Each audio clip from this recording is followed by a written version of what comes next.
There was a moment here in Australia, when the wind seemed to whisper more than simply breeze.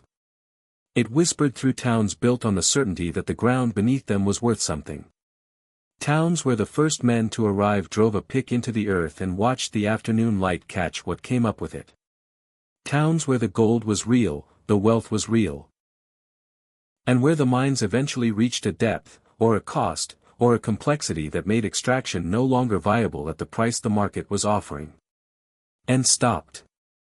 Not because the gold was gone. Because the economics changed. Because the equipment of the era could not reach what remained.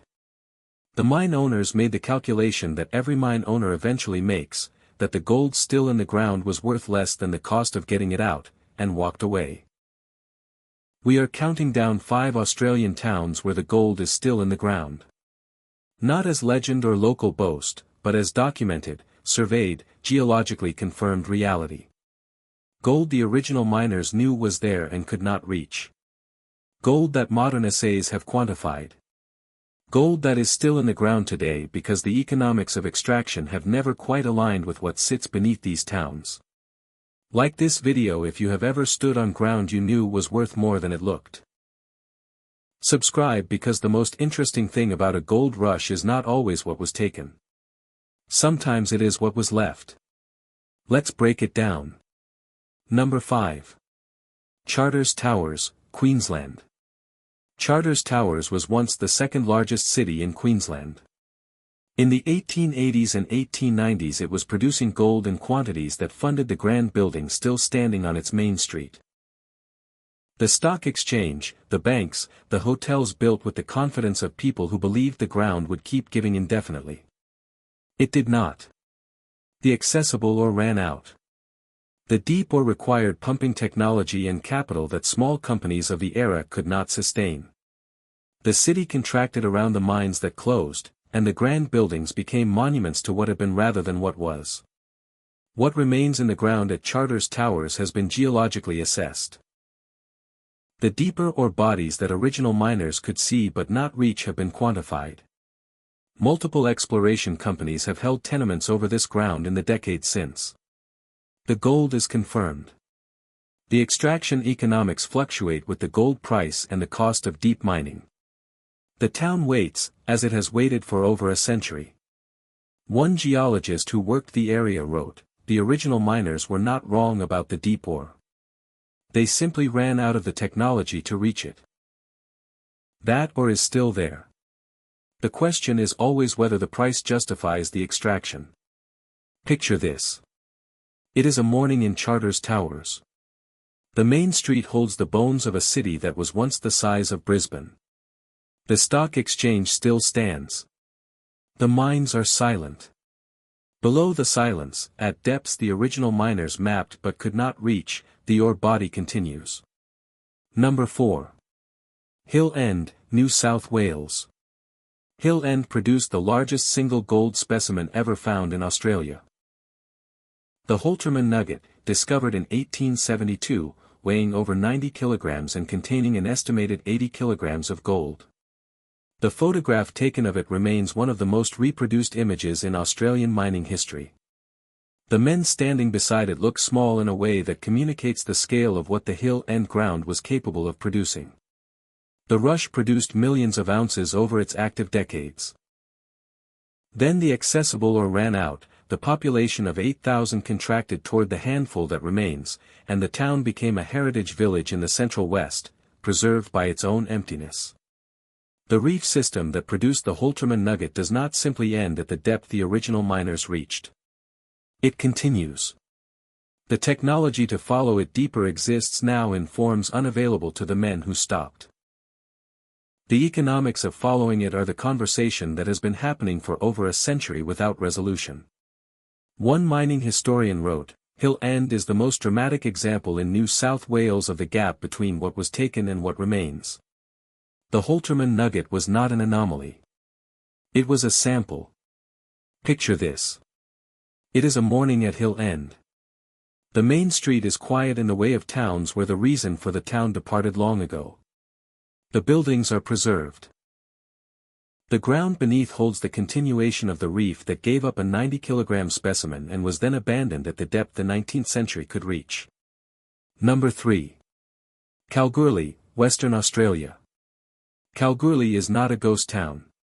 It is an active mining city, the centre of Australia's most productive gold region, where the super pit has been extracting ore since 1989. The gold at Kalgoorlie is not historical memory. It is ongoing industrial reality. What makes Kalgoorlie remarkable here is the scale of what is confirmed to remain. The Golden Mile, the ore body beneath Kalgoorlie mined continuously since 1893, is not exhausted. The deeper sections, below the current extent of the super pit, contain confirmed reserves the industry describes in terms of decades of continued production.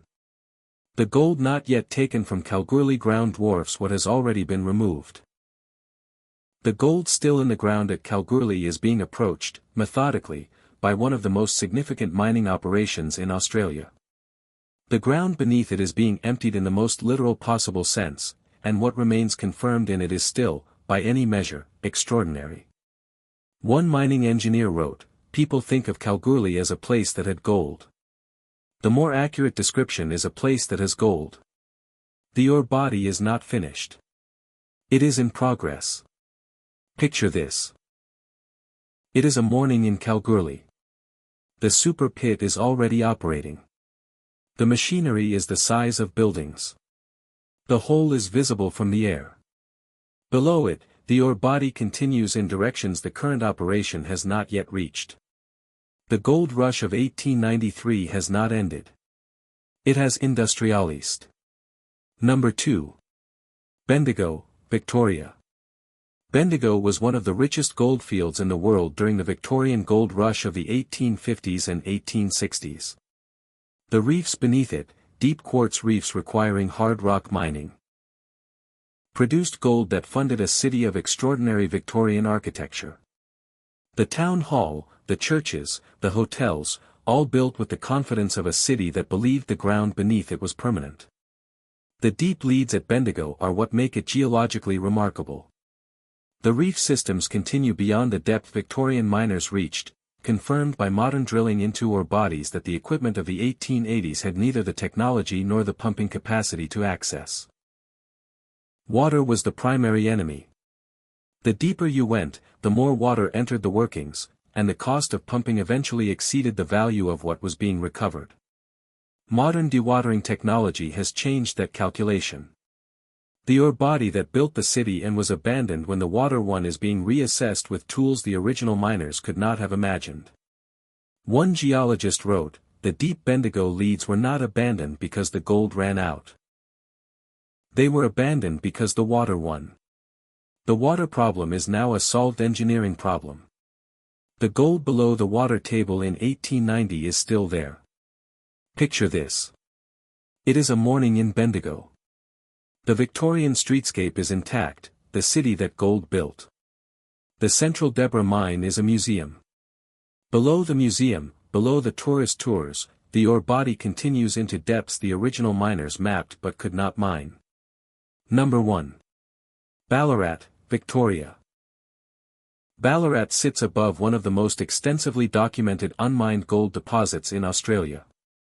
The alluvial gold of the 1851 rush was largely extracted in the rush years. But the deep leads, the ancient buried river systems carrying alluvial gold at depths below what early miners could profitably reach, were mapped, documented, and left. The deep leads beneath Ballarat have been subject to sustained geological attention for over a century. The gold is not in dispute. Surveys are extensive. Ore grades have been assessed by multiple parties across multiple decades. What changes is the economics, the gold price, the cost of deep alluvial mining, the technical challenges of extracting gold from ancient river systems buried under a modern city.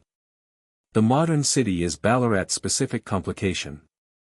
The deep leads run beneath suburbs, streets, and the infrastructure of a functioning Victorian city of 100,000 people. Accessing them requires not only mining economics to align but social and regulatory economics simultaneously, a convergence that has not yet occurred.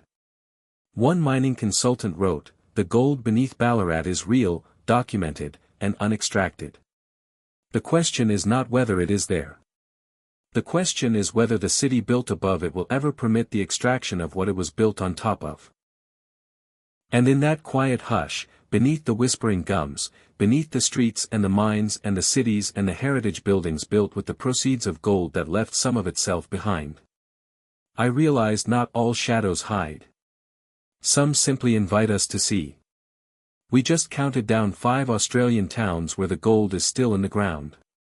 The original miners were not wrong about what was there. They were limited by the technology, the capital, and the economics of their era. What they left behind is still there, documented, assessed, and waiting for the moment when the price, the technology, and the permission align.